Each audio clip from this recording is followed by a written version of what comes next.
Hola. Hola. Buenas tardes, vecino. Lo llamamos porque estamos realizando una encuesta. Queremos que sepa que su opinión nos importa. A mí no me importa mi opinión. Pero qué bueno, vecino. ¿Cómo es su nombre?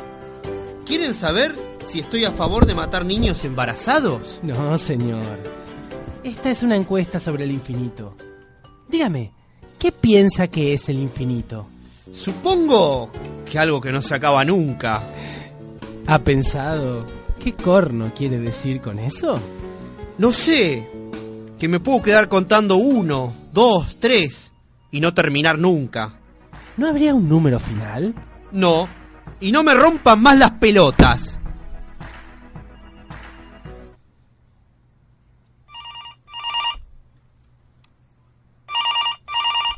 ¡Hola! Señor, un caudaloso río dividía dos términos de un mismo señorío, y vuestra merced atento, porque el caso es de importancia y algo dificultoso. Digo pues que sobre este río estaba un puente, y al cabo de él una horca y una casa de audiencia, en la cual de ordinario había 4 jueces que aplicaban la ley que puso el dueño del río, del puente y del señorío, que era en esta forma: si alguno pasare por este puente de una parte a otra, ha de jurar primero a dónde y a qué va, y si jurare de verdad, déjenle pasar, y si dijere mentira, muere por ello ahorcado en la horca que allí se muestra sin remisión alguna. ¿Me van a seguir rompiendo las pelotas? Frente a su rechazo por la encuesta sobre el infinito, nuestra compañía encuestadora optó por seguir con un cuestionario sobre paradojas. Como sabe, señor, la paradoja es un puente a otro plano, más allá del sentido común. Recién le hemos leído la llamada paradoja del ahorcado, extraída de Don Quijote de la Mancha. ¿A usted, señor, le gusta la literatura barroca? No. En este momento me encuentro pensando en el asunto del aborto. ¿Qué clase de encuestadora me pregunta sobre el infinito y la literatura barroca esta semana? Una encuesta contratada por el Club de los Sofistas. Bueno, si no le gusta la literatura barroca, quizás recuerde al adorable Pinocho. Estimado vecino, piense en la siguiente afirmación que diría el pobre de Pinocho: ni bien termine esta frase, me crecerá la nariz. Con lo cual, si le crece la nariz, dirá la verdad, pero la nariz crecida, como sabe, es signo de que miente. Entonces, lo único que sé de Pinocho es que si se llega a pajear, se prende fuego. Hasta el viejo hospital de los muñecos llegó el pobre Pinocho malherido, porque un espantapájaros bandido lo sorprendió, dormido y lo atacó. Llegó con su nariz hecha a pedazos, una pierna en 3 partes astillada, una lesión interna y delicada, que el médico de guardia no atendió. A un viejo cirujano llamaron con urgencia, y con su vieja ciencia pronto lo remendó. Pero dijo a los otros muñecos internados, todo esto será en vano, le falta el corazón. El caso es que Pinocho estaba grave, y en sí de su desmayo no volvía, y el viejo cirujano no sabía a quien pedir prestaba un corazón. Entonces llegó el hada protectora, y viendo que Pinocho se moría, le puso un corazón de fantasía. programa sobre paradojas.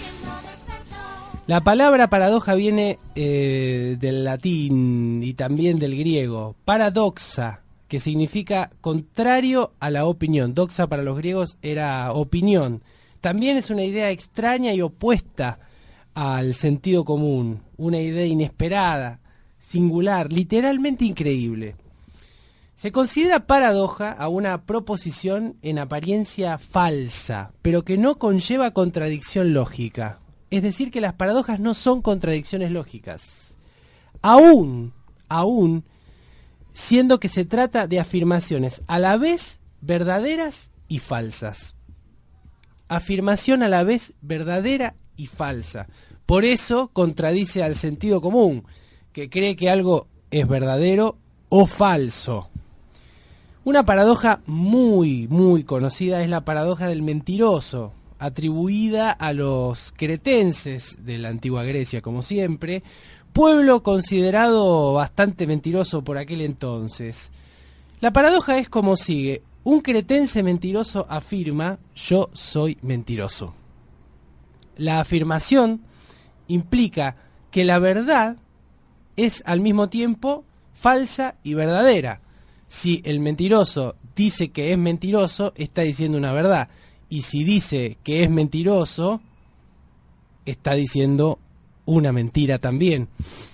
La paradoja autorreferente, que es la que subyace a todas estas, implica paradojas vinculadas con el infinito, definiciones circulares, confusiones de razonamiento. Pero en principio lo que tenemos que retener es una afirmación al mismo tiempo verdadera y falsa. Si yo, que soy mentiroso, digo que soy mentiroso, estoy diciendo la verdad, por lo tanto no estoy siendo mentiroso. Y si no estoy siendo mentiroso, etcétera. Hay varios tipos de paradojas. Podemos tenerlas según su veracidad, según las condiciones que las forman. Según su veracidad, son paradojas en apariencia paradójicas. O sea, paradojas que, según analicemos la forma y el contenido, son o no son paradojas. Después tenemos las antinomias. Hay una antinomia muy conocida y es como sigue: si no me equivoco, el mundo acabará en 10 días. Tenemos también las paradojas condicionales, que son solo paradojas si se hacen ciertas suposiciones. Por ejemplo, la de Pinocho es una paradoja condicional. Si Pinocho, después de decir mi nariz crecerá, no dice ninguna mentira, lo que ha dicho tiene que verificarse en el futuro. Por lo tanto, esta es una paradoja que está sujeta a verificación futura. Hay contradicción en cuanto a que lo que le ha pasado a Pinocho también ocurre, lo que le pasará, mejor dicho, a Pinocho, también ocurre cuando dice una mentira. Pero de eso no se deduce que cuando Pinocho diga que le va a crecer la nariz, va a decir una mentira. Hay paradojas matemáticas muy interesantes en la estadística, hay paradojas en la misma lógica. Pero igualmente la paradoja es un recurso del pensamiento muy vinculado con la lógica. Una paradoja lógica muy usual es así, es como sigue: ¿es cierta una afirmación sobre algo que no existe? Esas se las dejo a los religiosos, que hablan tanto sobre Dios. Tenemos paradojas en geometría, tenemos paradojas en física, las paradojas cuánticas, y tenemos, por último, paradojas sobre el infinito. Es de ahí el interés de este segundo programa sobre el mes del infinito con las paradojas, porque las paradojas son una vía de acceso a los arduos asuntos del infinito. Las primeras paradojas las crearon, las inventaron, como suele suceder con casi todo, los griegos. Los griegos eran un pueblo que desarrollaron algo que se dio en llamar horror al infinito. Ya vamos a desarrollar algo respecto del horror del infinito que tenían los griegos, pero se toparon con el infinito bastante. En este caso, también se toparon con las paradojas. Hay un pensador muy célebre en aquel entonces, pero un poquitín olvidado después, Zenón de Elea, nacido en 490 a.C. y muerto en 425 también a.C., no va a vivir 1000 años, ¿no? El tipo. Él ideó una serie de llamadas aporías, que son problemas sin solución. Suele a veces traducirse por paradojas también, las paradojas de Zenón. Zenón estaba preocupado por demostrar, por ejemplo, que el movimiento no existía. Él pertenecía a una escuela que probablemente haya sido la primera escuela del racionalismo filosófico del cual tengamos acaso noticias. Y desarrolló varias de las llamadas aporías para demostrar la inexistencia del movimiento. La primera se llama la dicotomía. Ataca directamente, como les decía, esta paradoja la noción del movimiento, demostrando su imposibilidad en el hecho de que un móvil que tenga que desplazarse entre dos puntos A y B siempre tendrá que recorrer primero la mitad de la distancia que separa los puntos A y B. Una vez que haya recorrido dicha distancia, tendrá que volver a recorrer la mitad de la distancia que queda y así sucesivamente. Esta infinidad de distancias que se ve obligado a recorrer el móvil no puede hacerse en un tiempo finito. Por lo tanto, concluye Zenón, el movimiento es imposible.